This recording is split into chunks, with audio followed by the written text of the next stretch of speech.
السلام علیکم۔ میں ہوں فرت عباس شاہ اور میں آج بات کرنا چاہتا ہوں انجینئر محمد علی صاحب پر جو مقدمہ ہوا ہے اس کے حوالے سے۔ ایک رائے میں وہ دینا چاہتا ہوں جو اس وقت پبلک میں ہے اور مختلف لوگوں سے بات کر کے میرے علم میں آئی ہے، اور دوسری میں اپنی ذاتی رائے بھی دینا چاہتا ہوں۔ انجینئر محمد علی صاحب نے پچھلے بہت سارے عرصے میں، میرے خیال میں سالوں میں، اپنی ایک نمایاں پوزیشن بنائی ہے دینی حوالے سے اور دین کی تحقیق کے حوالے سے، اور ایک طرح سے میں یہ اگر کہہ دوں تو میں اس پر خود کو حق بجانب سمجھتا ہوں کہ نطارہ کرنے کے حوالے سے انہوں نے پورے عالم اسلام میں اپنی ایک پوزیشن بنائی ہے اور بے تحاشا پڑھے لکھے لوگوں کو متاثر کیا ہے اور لوگوں کو قائل کیا ہے کہ اسلام میں فرقہ واریت، دکانداری، مختلف مساجد میں بیٹھ کے اپنا اپنا کاروبار چمکانے کی بجائے اگر کوئی مخلص ہے دین کے ساتھ اور خدا تعالیٰ کی ذات پر ایمان رکھتا ہے، رسول پاک صلی اللہ علیہ وسلم اور ان کی نبوت کے خاتمے پر کہ ان کے بعد کوئی نبی نہیں ہوگا، اس پر ایمان رکھتا ہے، تو باقی عقائد کا درست کر لینا کوئی اتنا ناممکن کام نہیں ہے۔ باقی چیزیں تحقیق کے ساتھ، علم کے ساتھ، بصیرت کے ساتھ چیزیں درست ہو سکتی ہیں، اور مسلمانوں کو فرقہ در فرقہ تقسیم ہو کر ایک دوسرے کے ساتھ دست و گریبان رہ کر اپنے دین کو تباہ کرنے سے بہتر ہے کہ خاص طور پہ جو اہل شعور ہیں، اہل بصیرت ہیں اور اہل ایمان ہیں، اور اکثریت مسلمان جو ہے وہ تو رب تعالیٰ کی ذات پر ایمان کامل رکھنے والے ہیں، وہ تو رسول اللہ صلی اللہ علیہ وسلم کی ذات پر اور ان کے عشق میں مبتلا ہیں، وہ تو ان کی ذات پر پختہ ایمان، یقین محکم رکھتے ہیں۔ باقی جو چیزیں ہیں ان کے حوالے سے تقسیم کر دیا گیا مسلمانوں کو۔ اس حوالے سے جب انہوں نے چیلنج کیا، کھل کے لوگوں کو دعوت دی کہ بھائی یہ چیز دیکھو، اور کوئی بات انہوں نے نہ ہوائی کی ہے اور نہ انہوں نے بغیر تحقیق کے کی ہے، ساری چیزیں وہ حوالے تک سامنے رکھتے ہیں، ایک ایک چیز کا، ایک ایک صفحے کا، سطر کا، سن کا، یعنی کتابوں کا ہر جگہ پہ انہوں نے معتبر حوالے دیے ہیں۔ اب مجھے جو لگتا ہے، میرا جو یہ احساس مجھے یہ کہتا ہے کہ ایکچولی وہ جو خبر ان کے ساتھ منسوب کر کے بتائی جا رہی، ہو سکتا ہے وہ بھی درست ہو، لیکن اس سے زیادہ تکلیف تو ان دکاندار مولویوں کو ان سے ہوئی ہے جن کی دکانداریاں اور جن کے کاروبار ختم ہوئے ہیں، جن کے جھوٹ پکڑے گئے ہیں، اور مسلمانوں کے درمیان جو تفرقہ بازی پیدا کرنے والے ہیں اور اس بہانے سے اپنی وہ مال بناؤ اور اپنی اہمیت اور اپنی جگاڑ لگا رہے ہیں، وہ مولوی حضرات، ان کو تکلیف ہوئی، علماء کو بھی نہیں ہوئی۔ جو علماء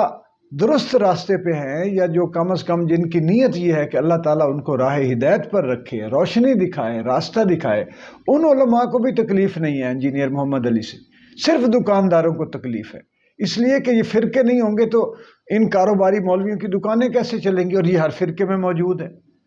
کوئی فرقہ ایسا نہیں ہے کہ جہاں پہ ایک دکاندار مولوی اپنی بیٹھ کے جلیبیاں نہ بیچ رہا ہو۔ تو انہوں نے چیلنج کیا ہے، اور اس سے جو ان کے اس وقت جو فالوورز ہیں، جو ان کو سن رہے ہیں، وہ بڑے بڑے پڑھے لکھے لوگ ہیں، وہ بڑے بڑے باشعور اور سمجھے کہ دنیا بھر کی جو معلومات اور نالج رکھنے والے لوگ ہیں، اور ان کو کیا اچھا لگ رہا ہے کہ یہ لڑانے کی بات نہیں کر رہے، اکٹھا کرنے کی بات کر رہے ہیں۔ یہ مسلم امہ میں نفاق نہیں چاہتے، اتفاق چاہتے ہیں۔ اب اس اتفاق سے کس کس کی دکان جو ہے، دیکھیں ہمارے یہاں ابھی تک جو ہے وہ مجھے کسی نے بتایا کہ ان کے خلاف تو یعنی کہ ان کو جان سے مار دینے کے فتوے آ گئے ہیں، ان کو تو وہ قرار دیا جا رہا ہے کہ جی ان کو آپ مار دیں، قتل کر دیں ان کو، اور اس طرح کے فتوے آ رہے ہیں۔ تو یہ دہشت گردی پوری دنیا نے پہلے ہمیں نرخرے سے پکڑا ہوا ہے کہ ہم انتہا پسند ہیں، ہم ایکسٹریمسٹ ہیں، بنیاد پرست ہیں، ہم جہاد کے نام پہ جس کو چاہیں، کوئی سری لنکا کا بیچارہ یہاں نظر آ جاتا ہے بندہ، کوئی کبھی کسی پر، کبھی کسی پر قرآن کے بہانے، کسی پر کسی اور گستاخی کے بہانے ہم اپنی ذاتی گرجز نکالتے ہیں، دکانوں گھروں کے قبضے لینے کے لیے الزام گستاخی کا لگا کے بندہ مار دیتے۔ یہ پوری دنیا کو پہلے علم ہے۔ اب اگر انجینئر محمد علی دیکھیں، کچھ لوگوں کو وہ کہتے ہیں جی ان کا لہجہ بڑا سخت، مکالمے کا لہجہ اسی طرح ہوتا ہے، جب آپ اسرٹیو انداز میں اپنی دلیل دیتے ہیں، استدلال کرتے ہیں، ثبوت مہیا کرتے ہیں، تو یہ کچھ وہ جنگ و جدل وہ نہیں ہے۔ مکالمہ ایسے ہی ہوتا ہے، مکالمہ بہت میٹھے انداز میں بھی ہو سکتا ہے لیکن اس میں جان نہیں ہوتی۔ جس میں سچائی کی قوت ہو وہ بآواز بلند بولتا ہے۔ تو یہ مکالمہ اگر نہیں ہوگا تو پھر لڑائیاں ہوں گی، جنگیں ہوں گی، اور وہی فرقہ واریت کے حوالے سے جو ہے وہ جس طرح خود کش حملے اور پتہ نہیں کیا کہ کس کس چیز کا ہم شکار رہے ہیں۔ تو میں جو احباب اقتدار ہیں، میں ان تک یہ بات پہنچانا چاہتا ہوں کہ پاکستان میں کوئی کام خیر کا ہونے دے، خیر کی کوئی آواز بلند ہوتی ہے تو اس کو نہ دبائیں، پھر شر کی آواز بلند ہوگی، اور شر کی آوازیں تو اب آپ کے کنٹرول میں ہی نہیں آتی، وہ تو آپ کو بکھلا دیتی ہیں، آپ کو تو پھر سمجھ نہیں آتی، اور پھر آپ چل پڑتے ہیں جی کہ کبھی اتنے بڑے بڑے آپ کو پروجیکٹس کرنے پڑتے ہیں ان کے لیے، اور اتنی بڑی بڑی منصوبہ بندیاں کرنی پڑتی ہیں ان لوگوں سے شر کی قوتوں سے جنگ کرنے کے لیے، اتنے اتنے وسائل جھونکنے پڑتے ہیں اور جانوں کی قربانیاں دینی پڑتی ہیں۔ اس لیے خیر کی آواز کو نہ دبائیں، خیر کی آواز بلند ہوگی تو شر کی آواز پکڑی جائے گی اور وہ کم ہوگی یا بند ہوگی۔ تو خدا کے لیے لوگ اس وقت، میں نے بہت سارے لوگوں سے بات کی ہے، پڑھے لکھے لوگ، وہ کہہ رہے ہیں کہ پہلے عذاب کیا کم ہے، گرفتاریاں، سیاسی گرفتاریاں اتنی ہو رہی ہیں، 1 2 3 نہیں، سینکڑوں درجنوں، کبھی صحافی گرفتار، کبھی سیاستدان گرفتار، کبھی مقدمے، ایف آئی آریں۔ یہ سال تو مجھے لگتا ہے کہ ایف آئی آروں کا سال اس کو ڈکلیئر کر دینا چاہیے پاکستان کی رہتی تاریخ تک، کہ حکومتی ایوانوں کی طرف سے صحافیوں کی آواز دبانے کے لیے اور اپنے سیاسی مخالفوں کی آواز دبانے کے لیے اور الیکشن روکنے کے لیے، اور بنیادی طور پہ تو عوام کو آپ دبا رہے ہیں نا، عوام کی آواز جو بلند کرتا ہے اس کو آپ اس کا نرخرہ پکڑ لیتے ہیں اور کرنا، اور اسی حکومت، اسی عوام سے آپ ووٹ بھی لینا چاہتے ہیں، اور اسی عوام پہ آپ حکمران بھی بننا چاہتے ہیں، اور اسی عوام کے ٹیکسوں سے آپ مال بھی بنانا چاہتے ہیں، تنخواہیں بھی لینا چاہتے ہیں۔ تو خدا کے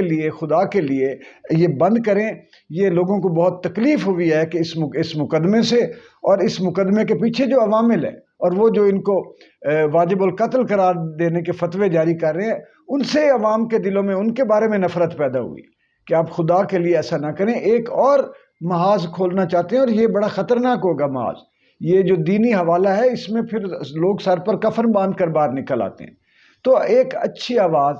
جو خالص اسلام، وہ اسلام جو فرقہ واریت سے پہلے تھا، فرقوں سے پہلے تھا، جو رسول اللہ صلی اللہ علیہ وسلم کے دور میں تھا، انجینئر محمد علی اس اسلام کی، اس نظام